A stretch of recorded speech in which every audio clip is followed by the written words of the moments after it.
Hello అండి, welcome to my channel శ్రీదీపిక. ఈ వీడియోలో మీకు రంజాన్ స్పెషల్ డిజర్ట్ రెసిపీని షేర్ చేయాలి అనుకుంటున్నానండి. అదే Arab country famous kunafa pudding. చాలా టేస్టీగా ఉంటుందండి. నేను ఫస్ట్ టైం ట్రై చేశాను కానీ చాలా బాగా వచ్చింది. ఈ రెసిపీని ఈజీగా ఇంట్లో ఎలా తయారు చేసుకోవాలో చూద్దామండి. వీడియోలోకి వెళ్ళే ముందు ప్లీజ్ నా ఛానల్ని సబ్స్క్రైబ్ చేసుకోండి. వీడియో నచ్చితే లైక్, షేర్ అండ్ కామెంట్ చేయండి. ఫస్ట్ దీనికోసం కావాల్సింది మెయిన్గా సన్న సేమియా అండి. ఇది అన్ని సూపర్ మార్కెట్లలో అవైలబుల్గా ఉంటుంది. ఇప్పుడు సేమియాని చిన్న చిన్న పీసెస్గా వీడియోలో చూపించినట్టుగా చిన్న చిన్న ముక్కలుగా చేసుకోండి. తర్వాత స్టవ్ ఆన్ చేసుకొని ఒక బౌల్లో బటర్ తీసుకొని దానిలో ఈ చిన్న చిన్న ముక్కలుగా చేసుకున్న సేమియాని బటర్లో వేయించండి.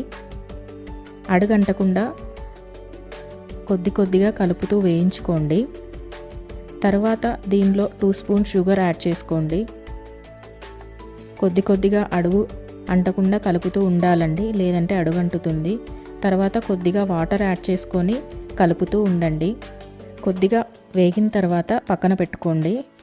ఇప్పుడు కస్టర్డ్ మిల్క్ తయారు చేసుకోవడం కోసం ఒక కప్పులో కొద్దిగా పాలు తీసుకొని 2 spoons custard powder and 1 spoon cornflour తీసుకొని ఉండలు లేకుండా కలుపుతూ ఉండాలండి.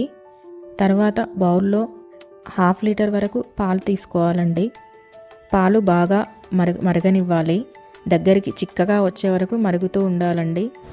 ఇప్పుడు ఇందులో 1 కప్పు షుగర్ వేసుకొని పాలను బాగా మరగనివ్వండి. ఈ మరుగుతున్న పాలల్లో మనం ఇందాక పక్కన కలిపి పెట్టుకున్న కస్టర్డ్ మిల్క్ని యాడ్ చేసుకొని పాలను బాగా మరగనివ్వండి. ఇదంతా ప్రాసెస్ లో ఫ్లేమ్లోనే చేయాలండి, లేదంటే పాలు అడుగంటిపోతాయి. అందుకని లో ఫ్లేమ్లోనే పెట్టుకొని పాలు థిక్ ఫ్లేవర్ వచ్చే వరకు పాలను బాగా మరిగించండి. ఈ మరుగుతున్న పాలల్లో మీ దగ్గర చీజ్ ఉంటే వేసుకోండి, లేదంటే అవసరం లేదు. ఇది ఆప్షనల్ మాత్రమే అండి. ఇప్పుడు ఈ పాలను లో ఫ్లేమ్లో బాగా మరగనివ్వండి. వీడియోలో చూపించినట్టు ఈ విధంగా క్రీమీ ఫ్లేవర్ రావాలండి. థిక్గా క్రీమీ ఫ్లేవర్ వచ్చింది చూడండి. ఇప్పుడు దీన్ని పక్కన పెట్టుకొని వీడియోలో చూపించినట్టు ఒక బౌల్ తీసుకొని ఇందాక మనం ప్రిపేర్ చేసి పెట్టుకున్న కునాఫాని ఈ విధంగా సెట్ చేసుకోండి.